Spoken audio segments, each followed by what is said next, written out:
Baik, bertemu lagi dengan saya Dikain Herdiana. Nah, di sini saya akan share satu buah materi dasar tentang pengenalan komputer.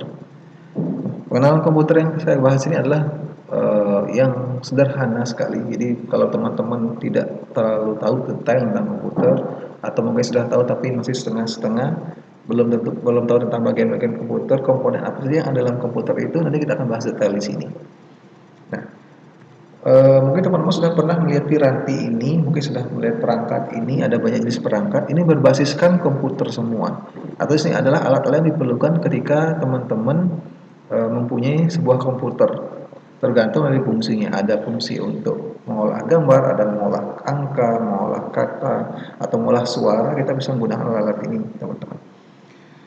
Nah, langsung saja yang pertama di sini ada daftar isinya. Yang kita pokok bahasannya kita akan share di sini, kita akan diskusikan di sini adalah yang pertama, apa itu komputer.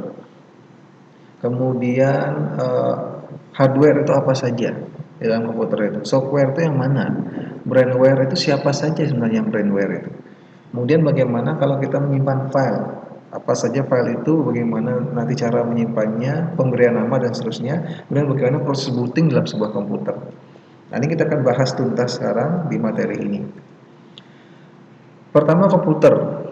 Nah, di sini mungkin sudah ada jelas pengertiannya adalah yang jelas perangkat komputer adalah perangkat elektronik. Perangkat elektronik itu artinya kita memerlukan sumber daya listrik untuk mengoperasikan sebuah komputer ini. Apapun itu, walaupun kita bisa langsung colokkan langsung atau misalnya kita menggunakan baterai, kita perlu nanti namanya listrik dalam sebuah komputer. Ini sebagai sumber energinya komputer. Nah, selain memerlukan listrik, mungkin ada banyak perangkat elektronik, tapi dia bukan komputer. Yang membedakan dengan perangkat elektronik lain antara dengan komputer adalah di sini ada proses mengolah data, teman-teman. Ada mengolah data. Nah, mengolah data ini nanti digunakan untuk memperoleh informasi yang bermanfaat bagi penggunanya. Gitu. Perangkat komputer tidak hanya sekedar ada layar, ada CPU-nya, kemudian ada keyboard, atau tidak hanya sebatas itu tentang komputer itu. Ada banyak jenis komputer gitu. Perangkat-perangkat yang sudah komputerisasi istilahnya. Nah, dari mobil sudah ada komputerisasi, bahkan di jam sudah ada komputerisasinya. Nah, itu kita bahas secara umum gitu. Jadi ada mengolah datanya untuk memperoleh informasi yang kita perlukan. Nah, perangkat komputer secara umum belum dibagi-bagi lagi, nanti ada namanya hardware. Hard itu berarti keras, perangkat keras istilahnya kalau kita singkat. Software perangkat lunak, dan brandware adalah otaknya, penggunanya. Jadi yang manusianya yang kita gunakan istilahnya brandware. Nah, kita akan bahas satu persatu sekarang di sini. Hardware. Hardware ini semua yang kalau kita pegang, kita bisa lihat itu nyata, itu adalah hardware gitu. Nah, hardware ini nanti akan mendukung semua proses komputerisasi itu bekerja gitu. Nah, kalau saya ibaratkan saya adalah manusia, semua anggota tubuh, semua organ tubuh, semua bagian dari manusia itu baik padat, cair, gas, itu semua adalah hardware. Ya, semua hardware. Mata itu hardware, telinga hardware, lengan, kaki, semua itu hardware. Nah, jadi untuk bisa berjalan dengan baik, bisa melakukan aktivitasnya dengan baik, kita perlu namanya hardware. Kita perlu organ-organ dari komputer itu sendiri. Nah, fungsi utama hardware ini, yang pertama ada unit input namanya, ada unit input teman-teman. Unit input nanti untuk masukan, kita akan bahas detail. Kemudian ada unit informasi atau data, pengolahan data, pemrosesan data, nanti kita akan pelajari di slide berikutnya. Ada memberikan output, memberikan keluaran hasil informasi yang kita peroleh. Gitu. Nah, tentunya output ini mungkin saja nanti langsung dikeluarkan, langsung ditampilkan, langsung dicetak, langsung di display, atau nanti kita bisa simpan data informasi atau informasi tersebut. Nah, yang pertama perangkat masukan atau input device. Input device atau perangkat masukan adalah hardware nanti khusus untuk memasukkan sesuatu data, audio, video ke dalam sebuah perangkat komputer ini. Nah, data nanti tidak hanya sebatas berupa ketikan, bisa berupa file ini bisa berupa gambar, teks, video maupun audio, teman-teman. Jadi tidak hanya sebatas ketika kita ngetik, berarti itu adalah input data. Bisa berupa gambar juga. Nah, beberapa contoh input device ini antara lain yang pertama keyboard. Jadi kalau keyboard berarti kita bisa mengetikkan sesuatu ke dalam, memasukkan keyboard, memasukkan data ke dalam komputer itu. Kalau di HP misalkan pasti ada keyboard. Kalau di HP mungkin sudah bukan di keyboard tapi menggunakan touchscreen-nya. Ya, touchscreen itu adalah sebuah perangkat inputnya untuk memasukkan data. Jadi perangkat itu akan bekerja ketika sudah ada inputan dari kita, dari si usernya itu. Nah, selain itu di komputer juga ada mouse. Ya, sudah ada mouse-nya. Touchscreen-nya juga otomatis. Kalau misalnya di apa namanya di handphone kan sudah ada touchscreen sudah otomatis sebagai mouse juga. Mikrofon kalau misalnya ingin menginputkan suara teman-teman. Jadi kalau misalnya teman-teman ingin menginputkan suara ke dalam komputer atau merekam audio teman-teman, kita menggunakan mikrofon. Ini adalah input device. Webcam berarti kita ingin menginputkan kamera. Jadi kita akan merekam video di sini kita menggunakan webcam. Dan ada banyak yang lainnya. Teman-teman bisa lihat contohnya ada beberapa, ada kamera, ada touchscreen, ada scanner untuk masukkan gambar, ada joystick kalau misalnya teman-teman ingin menggunakan video game, ada keyboard, mouse, webcam, dan ada trackball. Mikrofon juga di sini sudah ada. Ini contoh saja teman-teman. Silahkan dicari teman-teman apa saja selain input ini, selain yang saya sediakan sini, kemudian bisa diberikan di komentar. Nah, yang kedua setelah kita inputkan informasi yang kita dari luar tadi, kita masukkan ke dalam komputer. Apa yang dilakukan komputer? Dia akan diproses teman-teman. Semua akan diproses dalam komputer gitu. Memberikan informasi yang kita perlukan nanti. Gitu. Nah, kalau teman-teman misalkan membeli sebuah komputer PC, personal komputer, di sana kan ada di dalam casingnya itu ada nanti bagian dalam itu adalah semua unit proses teman-teman. Ada central processing unit, ada video graphic adapter atau VGA istilahnya, ada RAM, ada power supply, yang jelas semua yang ada dalam casing itu adalah semua unit proses. Kalau misalnya di HP, semua di bagian dalam HP itu unit proses. Nah, itu adalah unit proses teman-teman. Jadi di sini nanti memproses data, kita mungkin tidak bisa melihat bagaimana proses itu, tetapi ini semua komponennya berperan penting tersendiri. Nah, nanti saya akan bahas detail tentang ini, tentang pertama tentang hardware bagian dalam ini di materi yang lain. Nah, yang jelas adalah pemrosesan data. Kemudian ini adalah jenis-jenisnya yang di dalam ini adalah sebuah casing. Nah, inilah sebuah casing, ini di dalamnya ada banyak. Semua tertancap ke sini ke motherboard nanti namanya. CPU ini tertancap ke sini. Jadi semua ini bermuara ke motherboard ini. Ya. Sini semua bermuaranya ke sini. Bukan CPU-nya bukan yang sini, teman-teman ya. Ingat ya, CPU itu bukan yang casing yang besar ini, tapi CPU adalah sebuah central processing unit namanya. Jadi adalah seperti otaknya ya di sini. Kita masukkan di sini biasanya di CPU. Nah, ini kira-kira bagian dalam ini prosesnya, teman-teman. Dan yang lain-lainnya silahkan nanti dicari juga di internet, dibaca-baca lagi. Kalau misalnya di luar ini ada banyak sekali jenis komputer tergantung fungsi komputer itu masing-masing ya. Kalau misalnya fungsi untuk desain beda lagi, fungsi untuk yang lainnya juga akan beda lagi. Nah, perangkat keluaran atau output device. Nah, output device ini setelah kita inputkan informasi, setelah kita olah informasi itu kita akan ada output keluaran gitu. Apakah nanti akan ditampilkan langsung, apakah nanti ditampilkan berupa suara, apakah perlu dicetak, dan lainnya kita gunakan output device ini. Nah, jadi monitor komputer.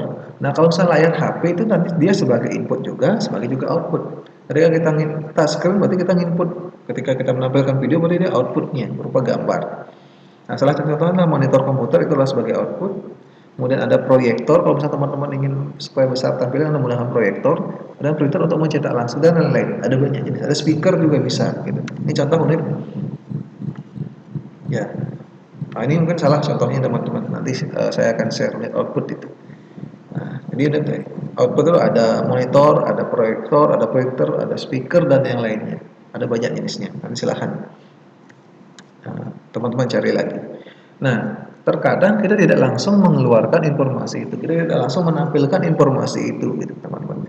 Kita bisa sekarang menyimpan informasi itu ke dalam sebuah media penyimpanan, ya, atau perangkat penyimpanan, istilahnya storage unit. Perangkat penyimpanan ini adalah hardware yang kita untuk menyimpan informasi, ya, baik itu di dalam komputer itu sendiri maupun di luar komputer itu sendiri. Di dalam komputer sudah ada media penyimpanan, ada namanya hard disk, ada namanya RAM, ada media penyimpanan, ada banyak jenisnya. Nah, kalau misalnya teman-teman ingin mengcopy antara satu komputer dengan komputer yang lain, teman-teman boleh memindahkan isi data itu melakukan melalui media eksternal. Misalkan ada flash disk, ada floppy disk. Kalau dulu ya ada disket itu ya, teman-teman ada disket dulu. Ya sekarang sudah tidak ada karena kapasitasnya kecil. Nah, sekarang sudah ada namanya flash disk, sudah ada hard disk yang bahkan sampai tera. Gitu. Nah, ini kira-kira nih teman-teman untuk media penyimpanan ini, ya nanti bisa untuk share baik itu di komputer itu atau komputer online, atau misalkan kita bisa antar komputer ke HP, sudah ada sekarang namanya OTG ya, atau bisa menggunakan Bluetooth juga bisa, nanti kita saling bertukar informasi untuk media penyimpanan ini. Nanti lebih detail kita akan bahas tentang menu file.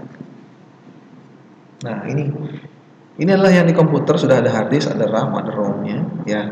Kemudian kalau misalnya teman-teman bisa menggunakan CD, tape juga bisa.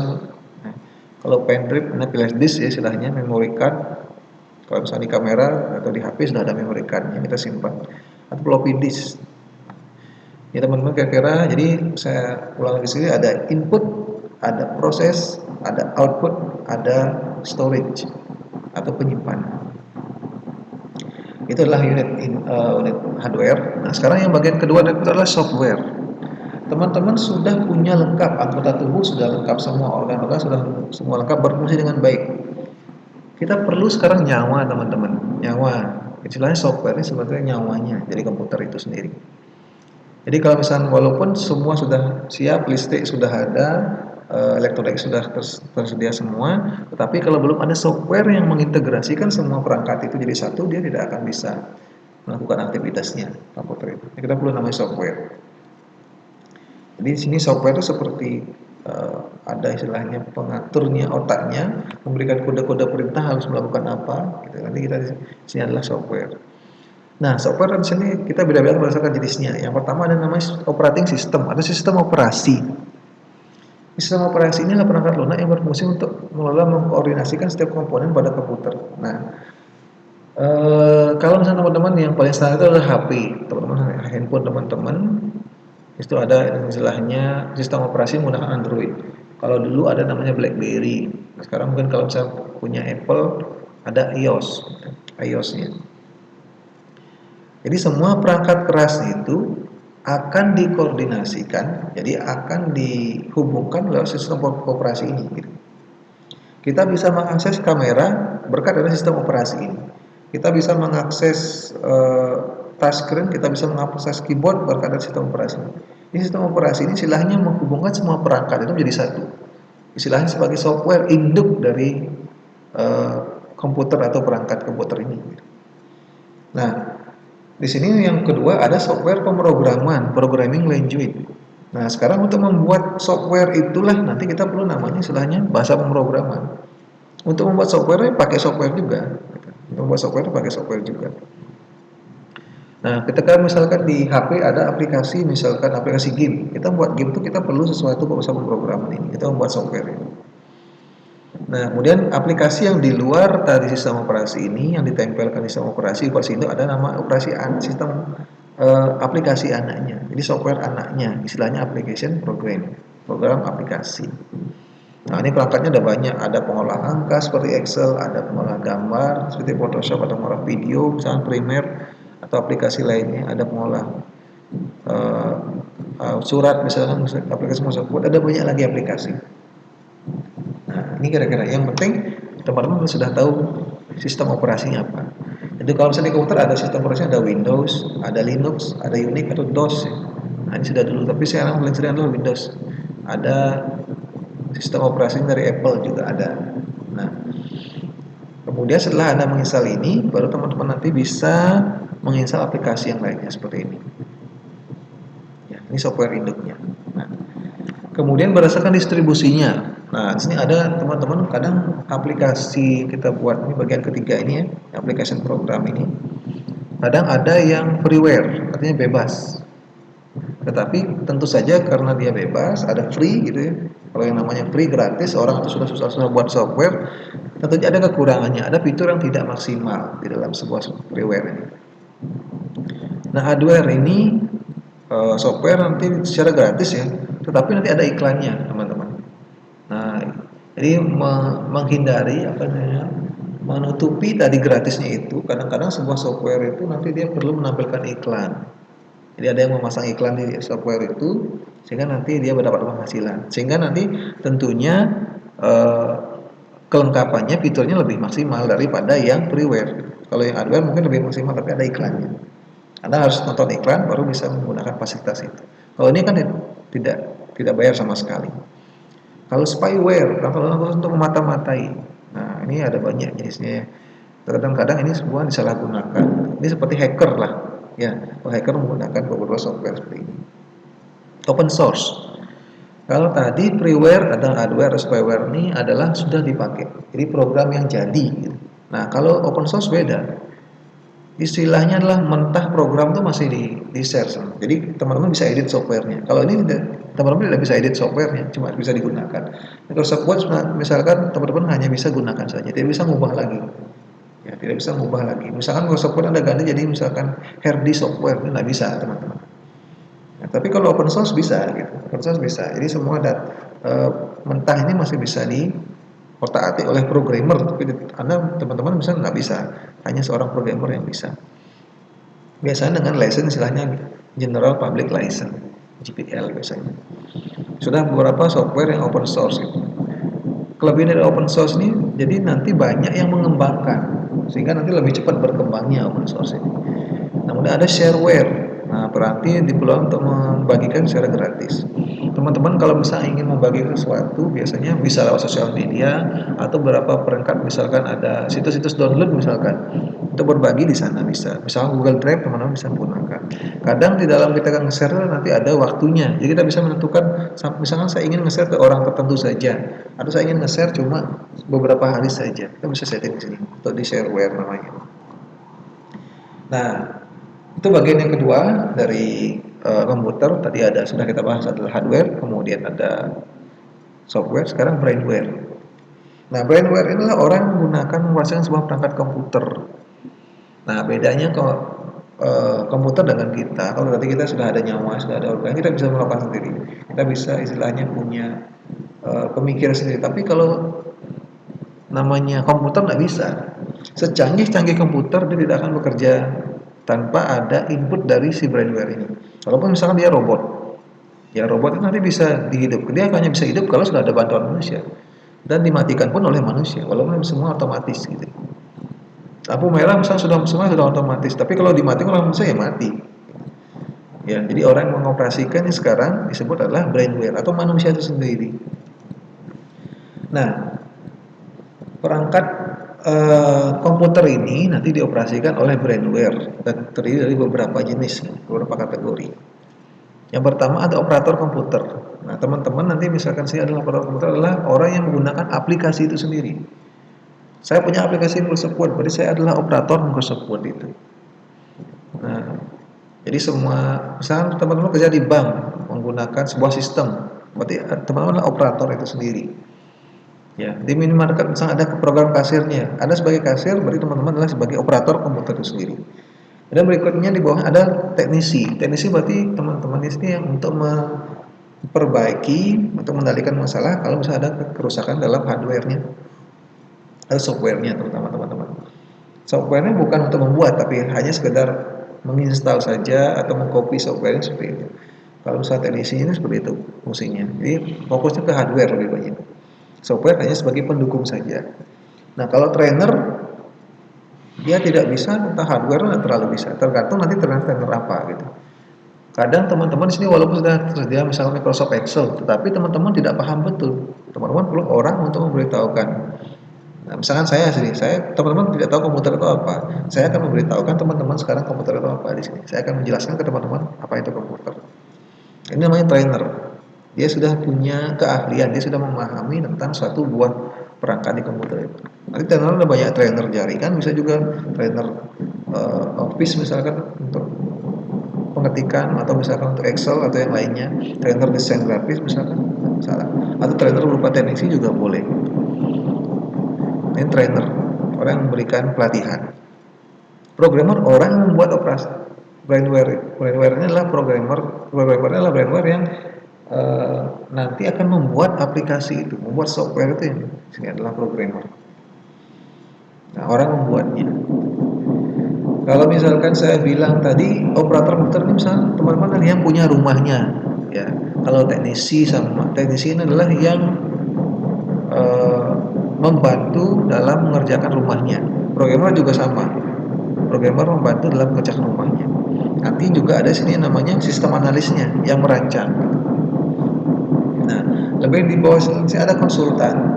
Konsultan misalkan adalah seseorang yang tahu tapi dia tidak terjun langsung. Ya, yang tahu tentang perangkat komputer tapi dia tidak terjun langsung, teman-teman. Ya, misalnya teman-teman ingin merancang sebuah sekolah, saya ingin ada perangkat komputer di sekolah ini. Teman-teman ingin merancang itu semua gitu. Nah, tentunya di sini perlu konsultan atau perlu konsultasi, pemilik dari sekolah itu perlu konsultasi ke orang yang tahu komputer. Walaupun dia bukan sendiri yang memasangnya, bukan sendiri dia yang menjual komputer, tapi dia perlu konsultan ini. Berapa yang saya harus beli itu kita perlu konsultan. Nah, kalau teman-teman membuatkan program sebuah perusahaan, saya punya perusahaan misalkan retail. Nah, tentunya nanti ada project manager namanya. Ini adalah manajer dari project itu, membuat sebuah aplikasi khusus gitu. Bukan aplikasi yang sudah ada, bukan Microsoft Word, bukan Excel, tapi sudah aplikasi yang sudah ada. Kalau Anda teman-teman terjun ke desain grafis, boleh sebagai desainer. Nah, sistem analis ini adalah seperti yang tadi. Istilahnya dia di bawah project manager. Saya sekarang ingin membuat program di rumah sakit. Project manager sudah menentukan sebuah proyek yang rumah sakit. Dia akan menunjuk sistem analis ini untuk menganalisis apa saja data yang dibutuhkan, database-nya seperti apa, komputer berapa diperlukan. Ini sistem analis. Ya. Tentunya nanti kalau misalnya banyak komputer supaya bisa terhubung, nanti teman-teman bisa sebagai spesialis jaringan namanya. Ya. Kemudian berikutnya ada database administrator. Semua program aplikasi itu nanti pasti dia menyimpan data ya berupa database. Nah, di sini nanti kita gunakan basis data istilah itu database. Ini yang berperan adalah database administrator. Nah, itulah brainware. Ketika sudah kita bahas. Ada hardware, software, dan brainware. Nah, sekarang ada namanya file. Nah, tadi kita sudah menyimpan file, menyimpan data, menyimpan informasi. File itu apa? File itu arsip atau data yang disimpan di komputer itu. Kalau misalkan di lemari kita bisa menyimpan arsip berupa kertas. Kalau di sini berupa file namanya. Kalau di komputer itu, kita bisa pilah-pilah menggunakan namanya folder atau directory. Kemudian jenis-jenis file nanti ada beberapa jenis. Kalau misalnya teman-teman pernah lihat, ada file system. Jadi sistem itu, aplikasi itu dia berupa file juga. Ya. Jadi untuk bisa berjalan berupa file juga, bisa berupa Excel atau berupa Word atau yang lainnya. Jadi aplikasi misalnya Word itu dia berupa file juga gitu, tersimpan di sana. Jadi semua program, semua software itu tersimpan dalam bentuk file juga. Itu namanya file system. Kalau file video teman-teman sudah tahu dokumen, sudah tahu gambar, sudah tahu apalagi suara, pasti sudah tahu berupa suara. Nah, di dalam file itu nanti ada ukurannya, ya. Ada namanya bit, satu binary digit. Nah, kalau bit istilahnya kalau komputer itu tempat menyimpan data berupa 0 sama 1, teman-teman. 0 dan 1. Nah, di apa namanya? Dikomunikasikan akan dikonversi menjadi bahasa manusia kita sendiri. Semua karakter itu nanti disimpan dalam satu byte. Kalau ini byte, satu karakter. Jadi misalkan karakter A itu nanti ada bilangan bit itu ada 0101 atau berapa. Nah, ini satu karakter. Kalau teman-teman menyimpan data yang isinya 10 karakter berarti ukurnya 10 byte. Nah, misalnya kalau misalnya teman-teman nanti ada namanya kilobyte. Nah, kilobyte berarti 1024 byte, bukan 1000 ya. Mungkin teman-teman kalau karena biar dibulatkan jadi 1000. Nah, tapi 1024. Ya. Kalau misalnya teman-teman ukur itu tidak pas 1000 enggak. Jadi ada 2, jadi ada pangkat 2 ya. 2, 4, 8, 16, 32, 64, 128, 256, 512 dan 124. Nah, ini kilobyte. Ada megabyte. Nah, biasanya kalau megabyte ini ukuran foto. Misalnya kalau misalnya teman-teman foto pakai HP, ukurnya adalah 4 MB. Ini sekian. Ada giga, misalnya sampai film ada 1,5 giga. Ada terabyte, dan seterusnya ada petabyte dan exabyte. Dan ada banyak lagi teman-teman ukurannya. Nah, kalau teman-teman menyimpan file di komputer, teman-teman harus memperhatikan beberapa hal. Antara lain yang pertama, nama file tidak boleh sama di dalam satu directory.